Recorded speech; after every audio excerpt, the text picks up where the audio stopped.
Assalamualaikum warahmatullahi wabarakatuh. Perkenalkan, nama saya Didin Ropidin dari kelas C dengan NPM 231000125. Di sini saya akan membacakan kasusnya terlebih dahulu. Uh, Awe, seorang laki-laki warga negara Korea Selatan yang memiliki istri sah yang bernama Ami, warga negara Korea Selatan, serta dikaruniai 4 anak selama menjalani pernikahannya. Awe baru-baru ini diketahui berselingkuh dengan warga negara Indonesia berinisial TE dan membawa anak dari hasil pernikahannya bersama selingkuhannya. Selanjutnya itu ada analisis kasus. Seorang laki-laki warga negara Korea Selatan yang memiliki istri sah yang bernama Ami, warga negara Korea Selatan, dan memiliki 4 anak. Sekarang berselingkuh dengan warga negara Indonesia bernama TE dan membawa anak dari hasil pernikahannya bersama TE. Tindakan ini tidak merupakan kejahatan yang dilakukan dengan pidana seumur hidup. Pidana seumur hidup adalah tindakan yang diancam dengan hukuman hidup atau hukuman selama-lamanya 20 tahun.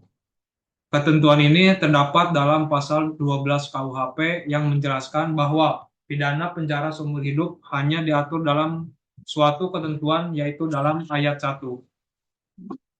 Tindakan seorang laki-laki yang berselingkuh dengan warga negara Indonesia dan membawa anak dari hasil pernikahannya bersama TE tidak merupakan kejahatan yang diancam dengan pidana seumur hidup karena tidak membahayakan kepentingan universal atau tidak membahayakan nyawa orang.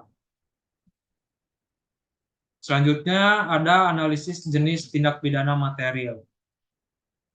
Berdasarkan analisis jenis tindak pidana material berdasarkan buku 2 KUHP nasional, kasus tersebut dapat diklarifikasikan sebagai delik material. Delik material adalah tindak pidana yang perumusannya dititik beratkan kepada akibat yang tidak dikehendaki atau dilarang. Dalam kasus ini, Aw yang berselingkuh dengan warga negara Indonesia, PE, dan membawa anak dari hasil pernikahannya bersama selingkuhannya dapat dianggap sebagai akibat yang tidak dikehendaki. Kasus ini merupakan delik material karena perbuatan yang dilarang, yaitu Aw yang berselingkuh dengan TE, merupakan perbuatan yang dilarang. Akibat yang tidak dikehendakinya yaitu Aw membawa anak dari hasil pernikahannya bersama selingkuhannya, yang merupakan akibat yang tidak dikehendaki. Selanjutnya yaitu ada analisis jenis tindak pidana formil. Kasus ini bukan merupakan delik formil, karena delik formil adalah tindak pidana yang perumusannya dititik beratkan kepada perbuatan yang dilarang. Dalam hal ini, perbuatan yang dilarang adalah berselingkuh dengan TE, yang bukan merupakan perbuatan yang dilarang. Delik formil adalah tindak pidana yang selesai dengan perbuatan yang dilakukannya seperti tercantum dalam rumusan delik. Dalam hal ini, perbuatan yang dilarang atau berselingkuh dengan TE tidak selesai dengan perbuatan yang dilakukannya seperti tercantum dalam rumusan delik. Kasus ini merupakan delik material karena Aw yang berselingkuh dengan TE dan membawa anak dari hasil pernikahannya bersama selingkuhannya merupakan akibat yang tidak dikehendaki. Analisis jenis tindak pidana omisionis. Tindak pidana omisionis adalah tindak pidana yang berupa tidak melakukan sesuatu apapun. Dalam kasus ini, seorang laki-laki warga negara Korea Selatan yang memiliki istri dan anak-anak sah diketahui berselingkuh dengan warga negara Indonesia dan membawa anak dari hasil pernikahannya bersama selingkuhannya. Tindak pidana omisionis dapat disebut sebagai tindak pidana pengabaian sesuatu. Jika perbuatan tersebut diancam dengan sanksi pidana mati, maka warga negara Indonesia dapat diancam dengan tindak pidana omisionis yang diancam dengan sanksi pidana mati. Jika perbuatan tersebut diancam dengan sanksi pidana tidak mati, maka warga negara Indonesia dapat diancam dengan tindak pidana omisionis yang diancam dengan sanksi pidana tidak mati.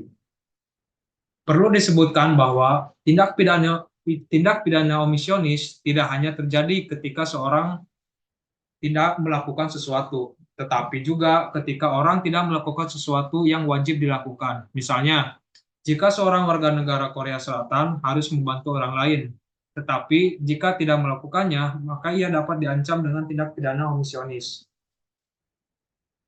Selanjutnya yaitu ada analisis jenis tindak pidana aduan.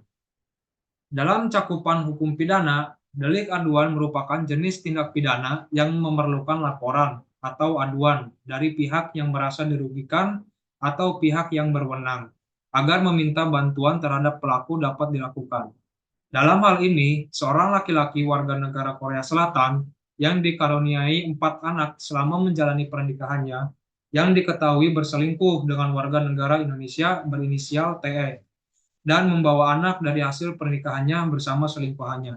Mungkin dapat disangkakan sebagai delik aduan berdasarkan pasal 72 KUHP, tetapi perlu diingat bahwa delik aduan berbeda dengan delik umum yang dapat diproses tanpa adanya persetujuan dari korban atau pihak yang dirugikan.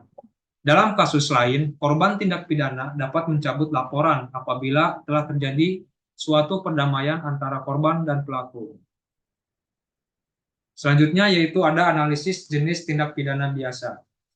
Jika seorang laki-laki warga negara Korea Selatan yang berselingkuh dengan warga negara Indonesia berinisial TE dan membawa anak dari hasil pernikahannya bersama selingkuhannya melakukan pencurian, maka tindak pidana yang diancam adalah pencurian dalam pasal 362 KUHP. Jika ia melakukan peregangan yang menyebabkan luka berat atau matinya orang, maka tindak pidana yang diancamkan adalah peregangan dalam pasal 351 ayat 2 dan 3 KUHP. Baik, sekian yang dapat saya jelaskan, kurang lebihnya mohon maaf. Assalamualaikum warahmatullahi wabarakatuh.